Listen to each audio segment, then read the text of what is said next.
Hello everyone, welcome back to my channel. My name is Alec Reed. This is my channel, Alec Reads. Today we are reading Marriage, a Heartstopper fanfiction by heartstopper_fan22 on Wattpad, and today we are reading chapter 57, Picnic. I am so very excited for you guys to hear this episode. I know that I'm releasing this a day late, but it's because yesterday I posted the episode that was supposed to be posted on the 19th because I couldn't get it to post on the right time, and then anyway, besides the point, today we are reading a new chapter, and today we are also adding in Tori and Michael. I love Tori and Michael. Is there anyone else who absolutely loves Tori and Michael on different levels but also loves them as a couple at the same time? Because I do so much. They are so awesome. I actually have two friends who are literally the exact replica, and I love them so much. But anyway,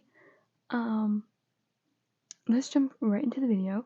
Like, subscribe, leave a comment, say hello. I would love to talk to you guys, whether that's just to say hello or whether that's to reply to you giving me a recommendation.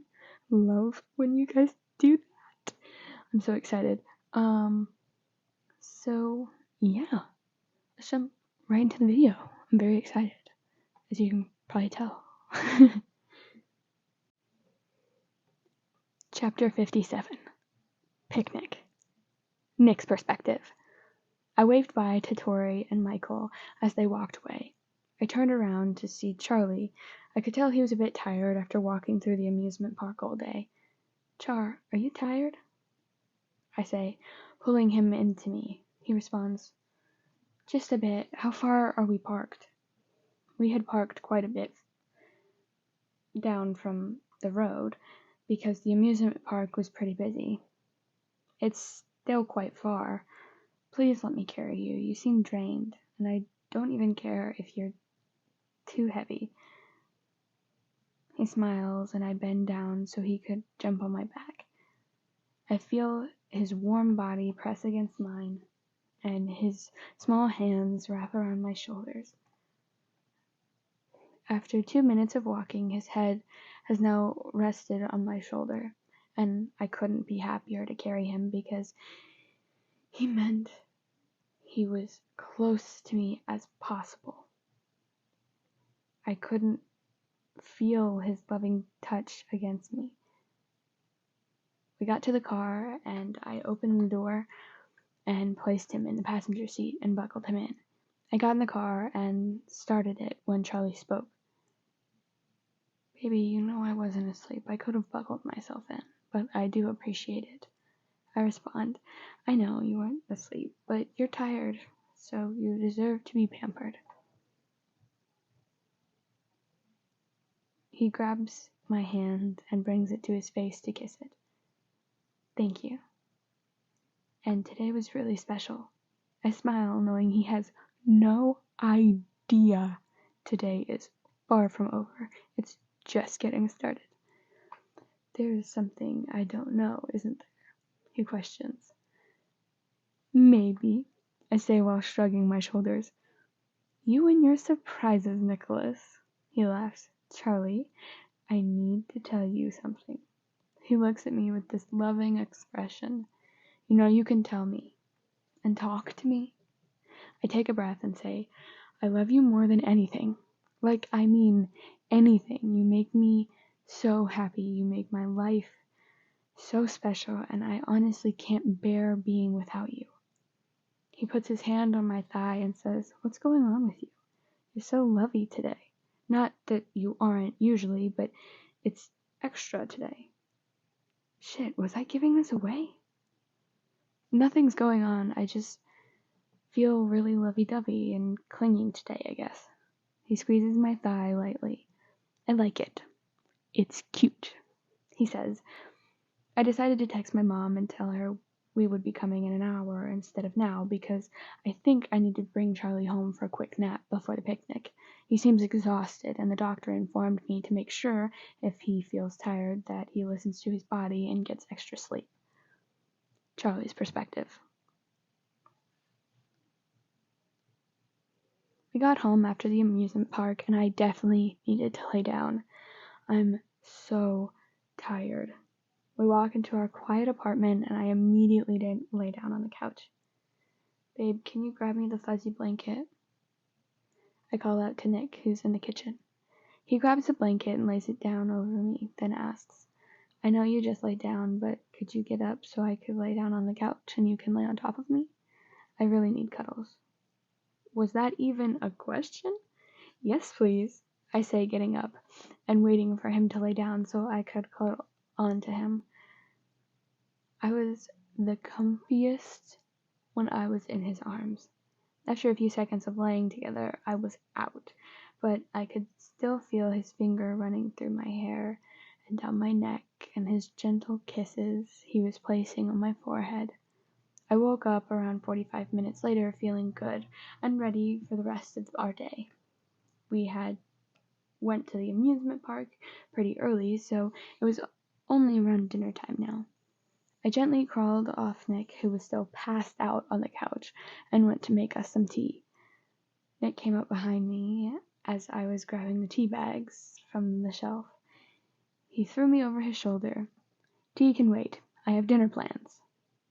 He knows I would much rather sit at home and watch TV with him and eat something he cooked instead of going out to a restaurant. I hate restaurants. I know you worked really hard to plan today, but I really hate restaurants.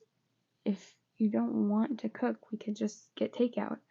I say, hoping I don't hurt his feelings. I know you better than that, Charlie. We're going somewhere you'll love. Trust me. My mind jumbles around a few ideas before just accepting the fact that I have no idea what he's planned. Nick's perspective. We arrived at my house, and then Charlie said in an agitated tone, Nick, you should have told me we were having dinner with your family. I could have worn something nicer, maybe fixed my hair after having a nap.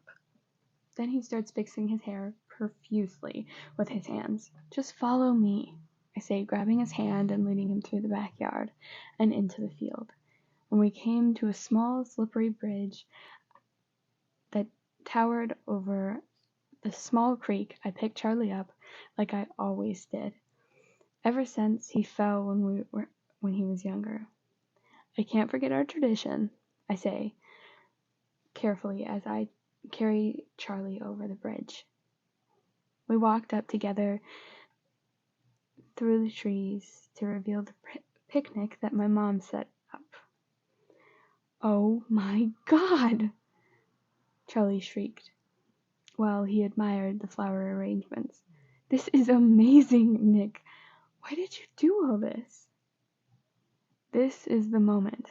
This was the moment I looked Charlie in the eyes and said, Charlie, I love you a lot.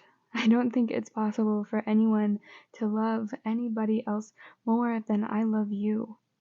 You may not realize it, but you are funny, smart, caring, nice, lovable, genuine, and the perfect and only person for me.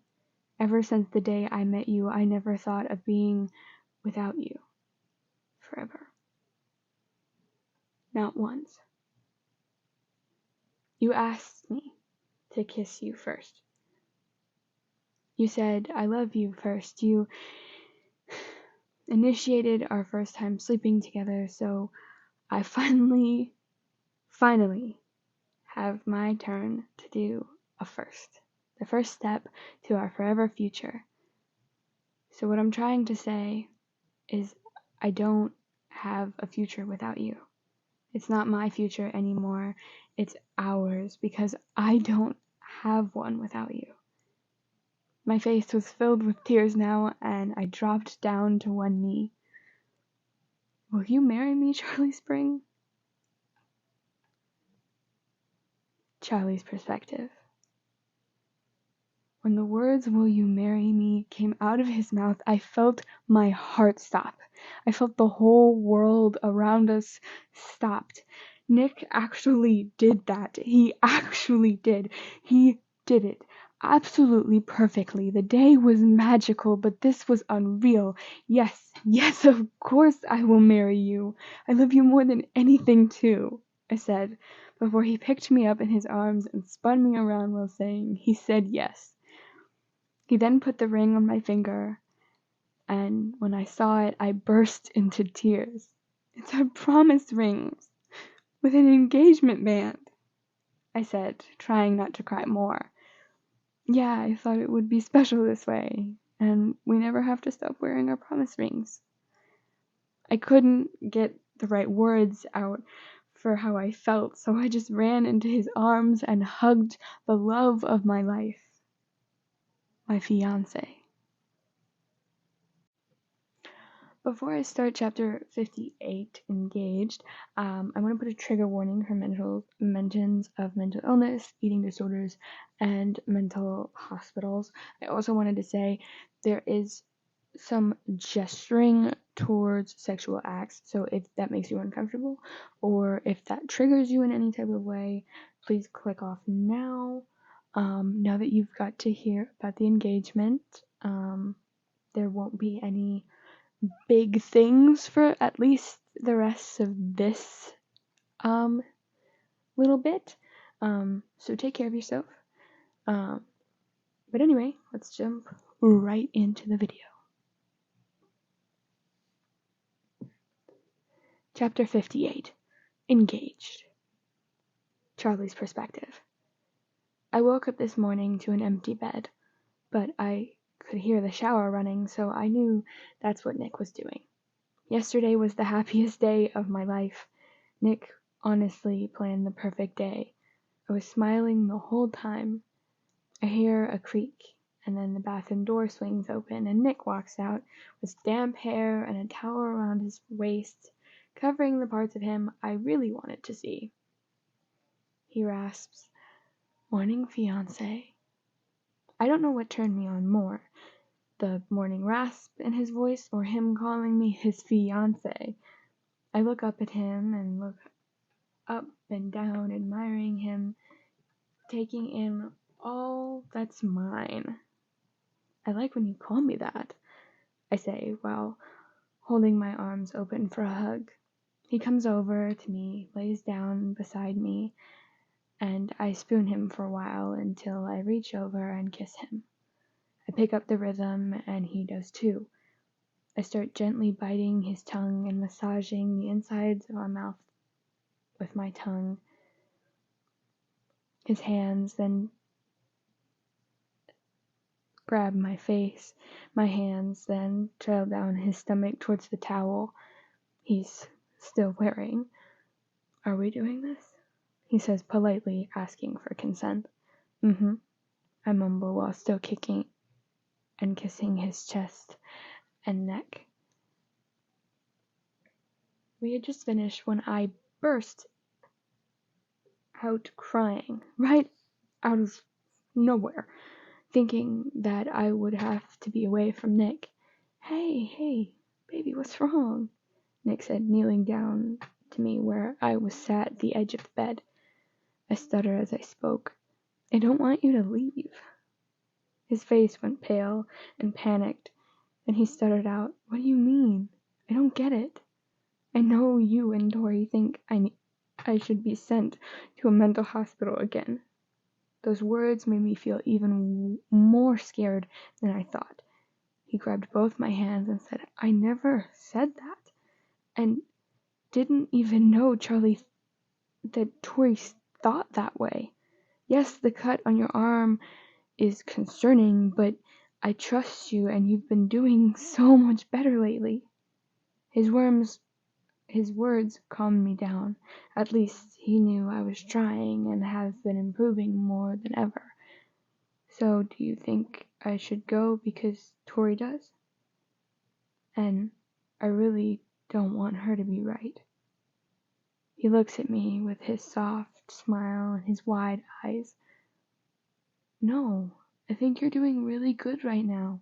And your therapist hasn't said you need to, just because you had a setback or two doesn't mean you need to be sent away. You're trying to improve and putting up a fight all on your own. If the battle gets too tough for the both of us because we're a team and we fight stuff together, then maybe it might be the right thing to do. Not now. And I know there will be more setbacks in the future. That's the way mental illness works. But as long as we keep fighting, brighter days will be ahead, I promise.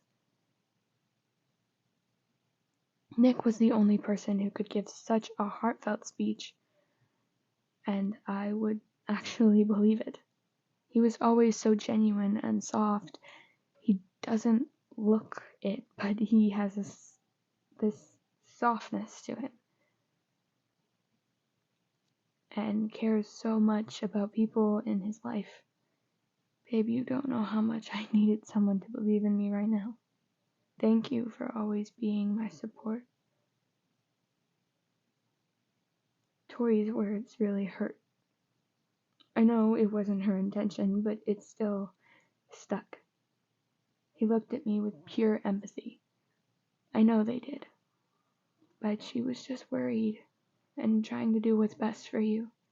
I nod my head knowing he was right. She didn't know the whole story. You know, I can't live without you, especially after this morning, he says, tickling my stomach and trying to pry a smile out of me. I smile and say, I love you. Can we watch a movie today?